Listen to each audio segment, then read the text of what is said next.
अगर आपको रिच बनना है और फाइनेंस के सिंपल लेसन्स आसानी से समझने हैं from the world famous book जिसका नाम है the richest man in Babylon, I think Babylon है, तो इस वीडियो को अंत तक देखिएगा। तो चलिए उत्तपा खाते हुए और एक बाइक राइडिंग के ऊपर बेस्ड सॉन्ग सुनते हुए शुरू करते हैं आज का ये एपिसोड।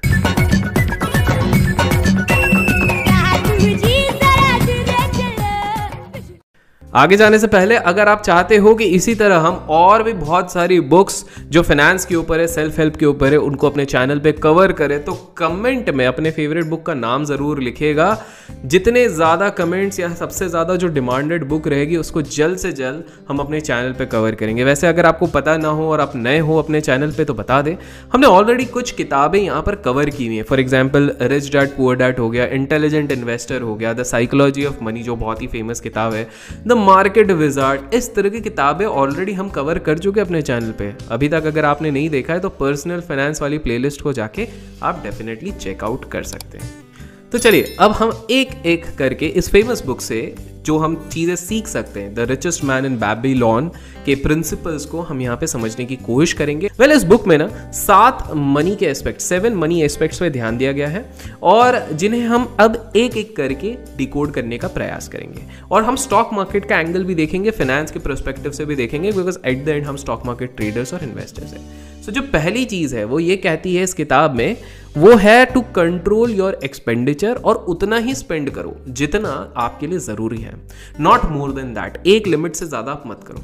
अक्सर हम लोग लाइफ में इतने मटीरियलिस्टिक हो जाते हैं दैट हमारे जो खर्चे होते हैं वो एक के ऊपर एक बढ़ते जाते हैं, पर हम इनका रिकॉर्ड ही नहीं रखते हैं। और at the end mostly impulse decisions के कारण हम काफ़ी सारी ऐसी चीज़ें ले लेते हैं जिसका शायद हमारी लाइफ में ज़्यादा कुछ यूज़ ही नहीं होगा। 2-4 दिन बाद वो किसी कोने में पड़े रहते हैं और उसके बाद उसी के ऊपर धूल जम जाती है।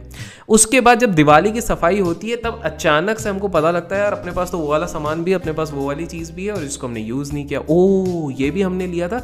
इस तरह से आपके फालतू के काफ़ी सारे खर्चे बढ़ जाते हैं। ट्रेडर्स या इन्वेस्टर्स भी लाइकवाइज बहुत बार जाने अनजाने में अननेसेसरी एक्सपेंडिचर करना शुरू कर देते हैं। फॉर एग्जाम्पल मैं आपको बता दूं कि काफ़ी सारे लोग फैंसी लाइटिंग्स लगाते हैं सीपीयू में, या फिर मल्टीपल सिस्टम्स, मल्टीपल मॉनिटर्स पे स्टार्टिंग से खर्चा करना शुरू कर देते हैं, जबकि वही सेम ट्रेड्स वो केवल एक लैपटॉप या फिर एक फ़ोन से भी ले सकते हैं। आई मीन आप खुद ही सोचो, एक ट्रेडर, एक फाइनेंस के बंदे, एक इन्वेस्टर के लिए क्या एस्थेटिक्स इतने ज़्यादा इंपॉर्टेंट है in the start of the career? बाद में वो अपने शौक के लिए करे, that is a different thing, but pleasing looking चीज़ों की ज़रूरत क्या सही में ट्रेडिंग एज ए प्रोफेशन में है? कमेंट्स में ज़रूर बताएगा आपको क्या लगता है, because at the end it's just about showing a lavish lifestyle. So moral for everyone है कि अपने खर्चे आप जितना हो सके कम रखिए, चाहे ट्रेडर हो, इन्वेस्टर हो या आम जीवन में। नेक्स्ट इसमें एक कंसेप्ट में बोला गया है कि मेक दाय गोल्ड मल्टीप्लाई। बोले तो इन्वेस्ट वाइजली, सोच कर समझ कर इन्वेस्ट कर। ये तो उसी ट्यून में हो गया। एनीवेज, अब इसके कुछ एस्पेक्ट्स में मैं अपनी भाषा में आपको समझाने की कोशिश करूंगा। काफ़ी लोग कहते हैं कि 50 के बाद, 50 ईयर्स ओल्ड होने के बाद पैसे कमाने का क्या फ़ायदा, जवानी में उड़ाओ, ऐश करो, एटसेट्रा एटसेट्रा।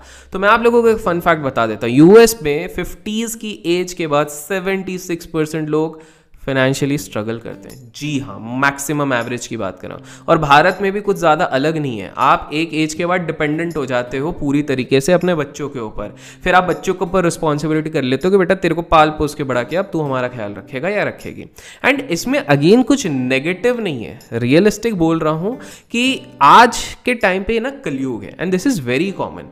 कल को अगर आपके बच्चे बड़े होके बोले कि यार किसी कारणवश हमें मम्मी डैडी के साथ नहीं रहना या उनको अपने साथ में नहीं रखना है, वो या फिर डिसाइड करते कि हम तो भैया यूएस, यूके, कनाडा में रहेंगे, तो स्वाभाविक सी बात हो जाएगी कि एट द एंड माँ बाप का तो दिल अलग ही होता है। So they won't force their kids कि नहीं तेरे को रखना ही पड़ेगा, तुमको हमको पैसे भेजना ही पड़ेंगे एंड ऑल दोस थिंग्स। वो इस तरह से करेंगे नहीं।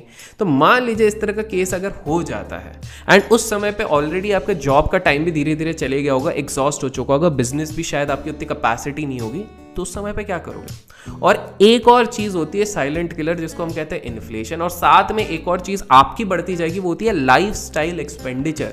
तो आपको एक अनुमान लगा दूं, आज अगर आपने 1 करोड़ रुपए जमा करके रख दिए ना, आज से 20-25 साल बाद उस टाइम का ये 20 लाख की वैल्यू होगी अप्रॉक्सीमेटली, बिकॉज ऑफ इन्फ्लेशन और योर लाइफस्टाइल एक्सपेंडिचर।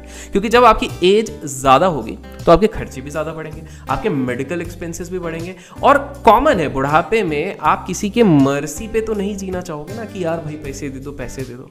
चैन से रिटायर होना चाहोगे, शांति से रहना चाहोगे। और इसीलिए मेरे फ्रेंड, इसीलिए आपने अपने दिमाग के चक्षु आपको खोलने चाहिए, अभिषेक करके इस वीडियो को लाइक करना चाहिए और खुद से पूछे कि क्या अब सेंस बनता है कि हम अपनी सेविंग्स का कुछ पार्ट हमेशा हर मंथ ऑन मंथ इन्वेस्ट करें ताकि फ्यूचर हमारा सिक्योर्ड रहे। क्योंकि लॉन्जिविटी अगर मान लो आप 85, 90, 95 जी गए तो उस समय पे खर्चा उठाने के काबिल भी तो होना चाहिए। इसलिए हमेशा हमेशा keep on investing into growing assets. It could be stocks, it could be ETFs, it could be real estate, ताकि बुढ़ापे में चिल मारने को मिले, ना कि दिन भर आपको काम करना पड़े at that sort of age. तीसरा, थोड़ा ज्यादा सीरियस वाला माहौल हो गया है, बट ये टॉपिक भी थोड़ा सीरियस है इसलिए। एनीवेज, बढ़ते हैं अपने जो नेक्स्ट पॉइंट की तरफ है जो इस बुक में लिखा गया है, start thy purse to fattening, that is save money. ये एक्चुअली में ना काफी पहले ये बुक लिखी गई है, इसलिए इसकी जुबानी थोड़ी सी अजीब है, अलग है। पर इस पॉइंट का सिंपल सा मतलब है कि इन्वेस्ट तो आप करते रहोगे पर साथ में आपको सेविंग भी करनी है। हालांकि इस बुक में लिखा है कि आपको अपनी पूरी इनकम जो भी आप करते हो सारा खर्चा वर्चा करने के बाद भी 10% सेव करना चाहिए।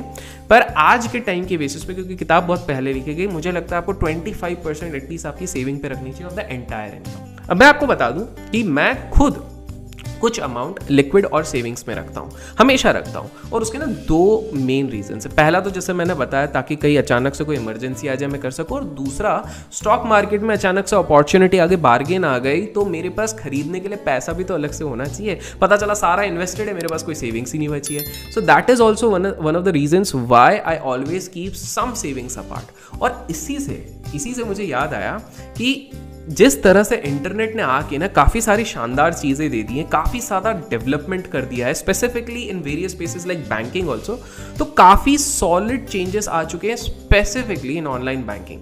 अब देखिए, एक तो ये कमबख्त जो कोविड का माहौल आ गया, इसके केसेस खत्म होने के नाम ही नहीं ले रहे हैं। जब देखो इसके केसेस बढ़ते जा रहे हैं, और इसलिए हम सब चाहते हैं यार जितना हो सके ना हम फिजिकल कांटेक्ट को अवॉइड करें, जितना हो सके हमको वो लॉन्ग क्यूज जो बैंक की लगती है उसमें हमको लगना ना पड़े। We are always trying the same thing, right? तो मेरे दोस्त, आप लोग यूज कर सकते हो बॉब वर्ल्ड ऐप, इससे आपकी हेल्प हो सकती है।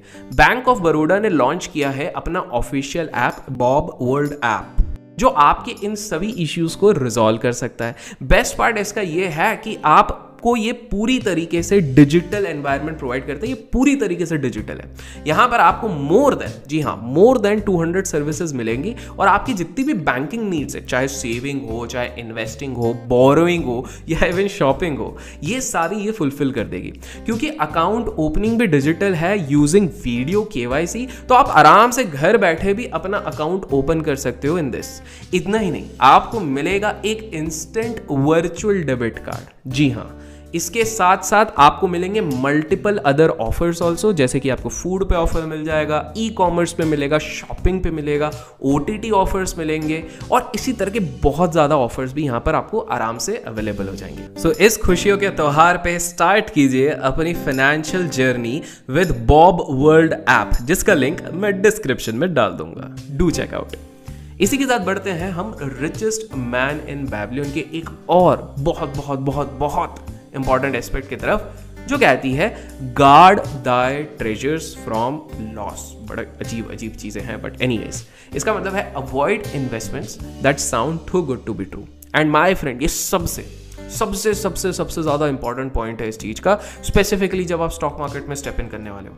असल में जब भी हम इन्वेस्टमेंट्स को देखते हैं तो हमारे जो रिटर्न के एक्सपेक्टेशंस होते हैं वो अचानक से अनरियलिस्टिक हो जाते हैं। हम जब फिक्स डिपॉजिट पे 6% से खुश हो जाते हैं, सेविंग्स में 2% से खुश हो जाते हैं, 2-3% से। और इसी के अलावा अगर हम रियल एस्टेट भी करते हैं तो हमको 1 lakh per year as rent भी आ जाए, सब कुछ कट-पिट के, तो हम खुश हो जाते हैं। लेकिन अचानक से जब हम शेयर मार्केट में इन्वेस्ट करते हैं तब हमको 600% रिटर्न भी कम दिखते हैं, और 6 लाख रुपीज़ पर ईयर कमाना भी स्मॉल कैपिटल पे हमको लगता है कि बहुत बेकार है। इस ग्रीड के चक्कर में ही ना जाने कितने सारे लोग बर्बाद हो गए, बिकॉज ये सब प्रोन होते हैं to all these financial scandals and scam because people start picking random trades, tips, अजीब अजीब तरह की सारी चीज़ें करने लग जाते हैं। इस बुक पे ना कई साल पहले ही लोगों को अलर्ट किया गया था कि कोई भी ऐसा इन्वेस्टमेंट जो आपको बहुत ज़्यादा लुक्रेटिव, बहुत ज़्यादा अट्रैक्टिव लगता है उसको अवॉइड करना चाहिए। और आज भी आप मानोगे नहीं पर मार्केट में कई सारी ऐसी स्कीम्स चलती हैं, जैसे चेन मार्केटिंग में काफ़ी सारे स्कैम्स चलते हैं, बहुत सारी इस तरह की सारी चीज़ें चलती हैं जिसके कारण काफ़ी सारे इनोसेंट लोग अपनी ग्रीड, अपने लालच के कारण फंस जाते हैं। और इसीलिए आपको इस तरह के इन्वेस्टमेंट्स में कभी फोकस नहीं करना चाहिए जो आपको बहुत ही ज़्यादा कम समय में बहुत ज़्यादा पैसे बनाने का, एल्योर करने का आपको मौका दे रहे हैं, जो रातों रात आपको अमीर बना रहे हैं, 21 दिन में पैसा डबल। इस तरह की चीज़ों से आपको थोड़ा दूर रहना चाहिए बिकॉज ये अमीर तो नहीं बनाएंगे पर फकीर ज़रूर बना देंगे। इसीलिए मैं कहता हूं कि भैया इस चैनल को भी सब्सक्राइब कर लीजिए ताकि सही समय पे आपको सही इन्वेस्टमेंट ज्ञान मिल जाए। अगर अभी तक सब्सक्राइब नहीं किया तो सब्सक्राइब कर लो। इसी के साथ जो नेक्स्ट पॉइंट जिस पे हम बढ़ते हैं, जिस पे ये बुक काफ़ी ज़्यादा एम्फेसिस देती है, फोकस देती है, वो है कि make Dai dwelling a profitable investment. मतलब आप हमेशा अपना खुद का एक घर रखिए। कंट्रोवर्शियल है टॉपिक, आजकल काफ़ी ज़्यादा डिबेट्स होते हैं उस पर कि खुद का घर रहना चाहिए या रेंटेड हाउस में रहना चाहिए, बट मेरा पर्सनल व्यू मैं यहाँ पे स्पष्ट करना चाहूँगा which is in line with what is been taught in the book कि एट द एंड आप जब थके हारे आते हो ना तो आपको आपका खुद का एक घर चाहिए। पहली चीज़, इसमें अलग अलग लोगों की अलग अलग प्रक्रिया होगी जो आप बिल्कुल कमेंट्स में स्पष्ट कर सकते हैं। You can definitely express your opinions, but मुझे क्या लगता है कि हाउस आपको जस्ट एज एन इन्वेस्टमेंट नहीं लेना चाहिए। आफ्टर अ सर्टेन स्टेज ये ज़रूरी इसलिए हो जाता है बिकॉज आपको एक तो आपको एक ओनरशिप की फील होती है, दूसरी चीज़ आपका खुद का सेल्फ एस्टीम बढ़ता है बिकॉज भारत में एटलीस्ट अगर आपके पास आपका खुद का घर होता है तो वो एक अलग लेवल का कॉन्फिडेंस देता है। प्लस आपको इंटरनल जो बहुत सारे चेंजेस करने, घर पे डेकोरेशन करना है, वो आराम से कर सकते हो जो शायद रेंटेड हाउसेस में इतने आसानी से नहीं कर सकते हो। एक सेल्फ सिक्योरिटी आप मिलती है।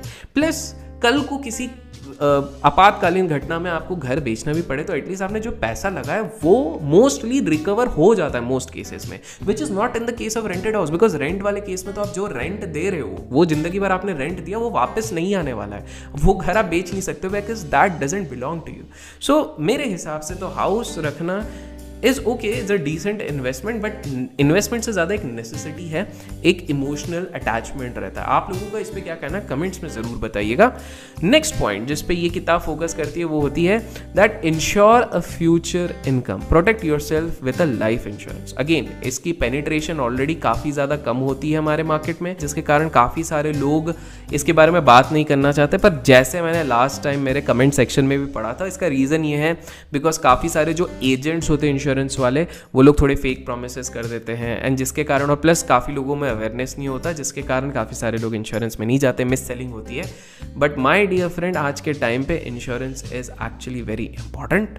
आपको वर्ल्ड चेंज हो रहा है, आपको अपना ही नहीं आपके फैमिली के फ्यूचर के बारे में भी सोचना चाहिए and that's why even in this book में इतने साल पहले भी लिखा था कि आप अपने आप को इंश्योर कीजिए। And finally the book says improve thy ability to earn, strive to become wiser and more knowledgeable and more intelligent। एक तो ये बुक में कुछ वर्ड्स ऐसे अजीब है ना, जैसे वो बाहुबली भाई के जो बेस्ट फ्रेंड नहीं थे, वो बाहुबली 2 में आते थे,